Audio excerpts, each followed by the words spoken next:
अब लक्ष्य रखा है ग्रोथ का, तीसरी बड़ी आर्थिक ताकत बनाने का। उसके लिए जितना और जिस तेजी से काम होना है उसमें कुछ बॉटलनेक्स काफ़ी हैं। एक का तो जिक्र आप भी करते रहते हैं, वो है लॉजिस्टिक्स का कॉस्ट कैसे कम करें। दूसरी चीज़ है कि जो और इनफिशियंसीज हैं, काम तेज़ी से हो पाए उसके लिए।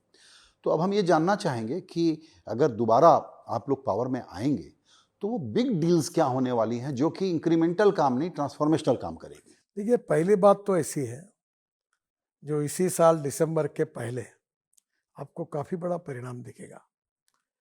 चाइना में लॉजिस्टिक कॉस्ट जो होती है वो 8 से 10% है। यूरोपियन कंट्रीज और अमेरिका में वो 12% है और भारत में 14 से 16% है। मेरा विश्वास, हम 36 हाईवे बना रहे ग्रीन, दिल्ली से मुंबई। अभी हम नागपुर से मुंबई एक्सप्रेस हाईवे समृद्धि महामार्ग बना, उसको जोड़कर पुणे से संभाजीनगर औरंगाबाद हाईवे बना रहे हैं। तो नागपुर से पुणे ये करीब 4.5-5 घंटे में हो जाएगा। नागपुर से मुंबई ये 4.5-5 घंटे में हो जाएगा। तो एक प्रकार से पूरा, यानी एक प्रकार से जियोग्राफी बदल गई है। और आपको मैं बताता हूँ, इससे क्या होगा कि एक ट्रक दिल्ली से मुंबई महीने भर में 4 या 5 ट्रिप मारता था, अब वो ट्रक 10 ट्रिप मारेगा। और फ्यूल में हमने चेंज लाया, अल्टरनेटिव फ्यूल, बायो फ्यूल में। अभी डीजल के बजाय अभी हमने मिथेनॉल का यूज़ किया। बेंगलोर में 15 बसेस को 15% मिथेनॉल डाल के बसेस चलाई। अब अशोक लेलैंड ने पूरा मिथेनॉल का जो ट्रक है 100% मिथेनॉल पे बनाया। अब हमने बायो सीएनजी, बायो एलएनजी के करीब 300 फैक्ट्री शुरू हो रही है, करीब 36 शुरू हो गई है, तो वो मिलेगा। हम फ्लेक्स इंजन पे इथेनॉल का यूज़ कर रहे हैं। इलेक्ट्रिक ट्रक, इलेक्ट्रिक बसेस आ रही है। तो जिस प्रकार से ये जो कॉस्ट है डीजल पेट्रोल तुलना में एकदम कम है। जहाँ 110 रुपये का डीजल लगता है, वहाँ 6 रुपये की, 8 रुपये की इलेक्ट्रिसिटी लगती है।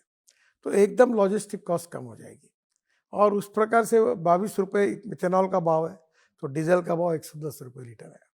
फिर फ्लेक्स इंजन में मेरे पास टोयोटा गाड़ी है, वो 60 किलोमीटर 60% इलेक्ट्रिक पर चलती है और 40% वो इथेनॉल पे चलती है।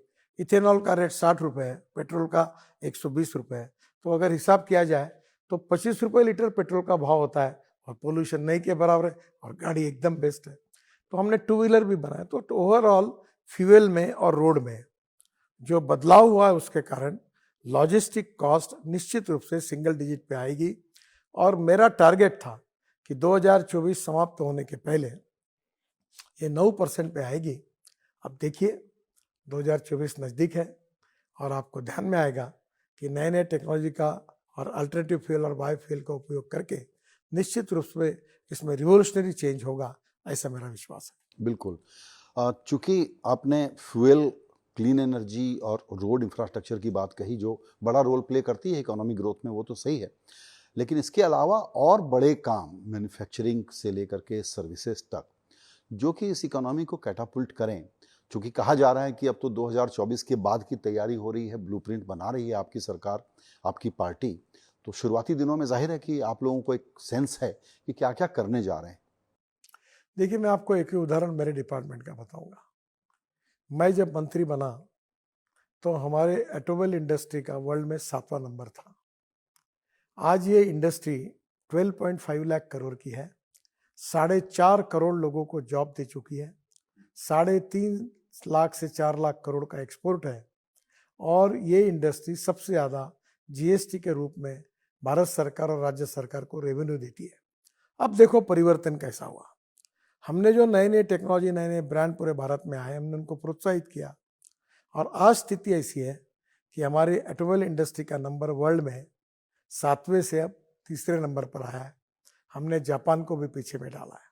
अभी पहले नंबर पर है चाइना, दूसरे पर है अमेरिका, तीसरे पर इंडिया और चौथे पर जापान। और मेरा विश्वास है कि 5 साल के अंदर ऑटोमोबाइल मैन्युफैक्चरिंग हब करके हम पहले नंबर पर आएंगे और सबसे ज़्यादा रेवेन्यू देने वाली हमारी राज्य सरकार और भारत सरकार को सबसे ज़्यादा एम्प्लॉयमेंट क्रिएट करने वाली, सबसे ज़्यादा एक्सपोर्ट करने वाली इंडस्ट्री ऑटोमोबाइल इंडस्ट्री होगी। और वर्ल्ड के सब रेप्यूटेड ब्रांड हमारे हिंदुस्तान में उपस्थित होंगे और यहाँ से एक्सपोर्ट होगा। अब हमारी टू व्हीलर बजाज, टीवीएस और हीरो 50% ऑफ प्रोडक्शन एक्सपोर्ट करती है। अब इलेक्ट्रिक टू व्हीलर बन रही, इलेक्ट्रिक ऑटो रिक्शा बन रही, इलेक्ट्रिक बसेस बन रही और इलेक्ट्रिक ट्रक बन रही। तो मुझे लगता है इस प्रकार से जो परिवर्तन, ट्रांसफॉर्मेशन हो रहा है, उसमें निश्चित रूप से हम विश्व में प्रथम क्रमांक पर जाएंगे, ऐसा मेरा विश्वास है। बिल्कुल, ये आप जो कह रहे हैं वो बिल्कुल सही है और ये बहुत बड़ा रोल प्ले कर रहा है हमारे ग्रोथ में।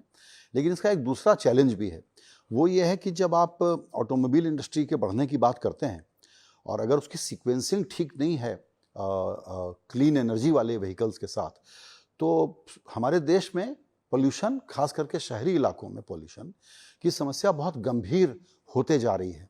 तो जो टाइम टेबल है उसका मैं मिसमैच देख रहा हूँ कि बहुत गाड़ियाँ बनेंगी, बहुत पोल्यूशन होगा, गिरना शुरू हो उसमें समय लगेगा। आपकी बात आधी तो सच है कि हम 16 लाख करोड़ का फॉसिल फ्यूल इंपोर्ट करते हैं और जिसके कारण प्रदूषण की समस्या गंभीर है। पर अभी हमने इलेक्ट्रिक लाया, आपको पता है, शायद पता होगा, 350% राइज हुआ। अब इलेक्ट्रिक कार के लिए वेटिंग लिस्ट है, मेरे पास लोग आते हैं। इलेक्ट्रिक स्कूटर के 400 मैन्युफैक्चरर बने, 400। और आज इलेक्ट्रिक स्कूटर की स्थिति ऐसी है कि छोटे छोटे लोग 60 किलोमीटर कैपेसिटी की इलेक्ट्रिक स्कूटर बना रहे हैं। लिथियम आयन बैटरी जब हमने शुरू किया, $150 पर किलोवाट पर आवर कीमत थी, अब वो $112 पर किलोवाट पर आवर आई है। और अब वो $100 पे जब आएगी तो पेट्रोल डीजल व्हीकल और इलेक्ट्रिक व्हीकल की कॉस्ट सेम होगी। पर पेट्रोल व्हीकल पर आप अगर महीने भर में अगर 20 से 25 हज़ार रुपये खर्चा कर रहे हैं, तो इलेक्ट्रिक पर आपका खर्चा 2,000 रुपये आएगा, यानी 22 से 23 हज़ार रुपये की बचत होगी। तो बड़े प्रमाण पर इलेक्ट्रिक आ रही है। हर आदमी इलेक्ट्रिक की गाड़ी, इलेक्ट्रिक की स्कूटर, ऑटो रिक्शा खरीदी कर रहा है। इलेक्ट्रिक का हमारा ई रिक्शा बहुत पॉपुलर हुआ है, ई कार्ट आया है। अब आप देखो, अब नागपुर में भी जाओगे तो इलेक्ट्रिक बसेस दिखेगी आपको, और 5 साल के अंदर सब शहरों में इलेक्ट्रिक बसेस दिखेगी।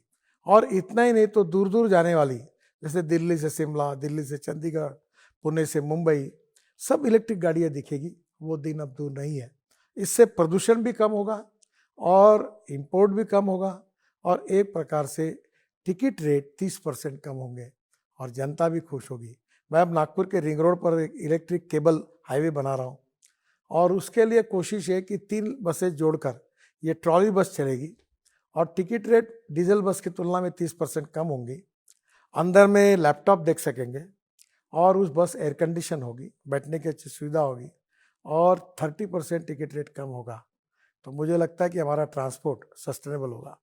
और जो बात आपने की, हमने ऑलरेडी 260 प्रपोजल, रोप वे, केबल कार, फेनेकुल रेलवे के मेरे डिपार्टमेंट में हमने एक स्पेशल कारपोरेशन बनाया है और हमने 20 प्रोजेक्ट का अवार्ड भी किया है। और आने वाले समय में हम पब्लिक ट्रांसपोर्ट और इलेक्ट्रिसिटी ऊपर के ऊपर हवा में डबल डेकर बस चलाएंगे, बंगलोर में अध्ययन कर रहे हैं।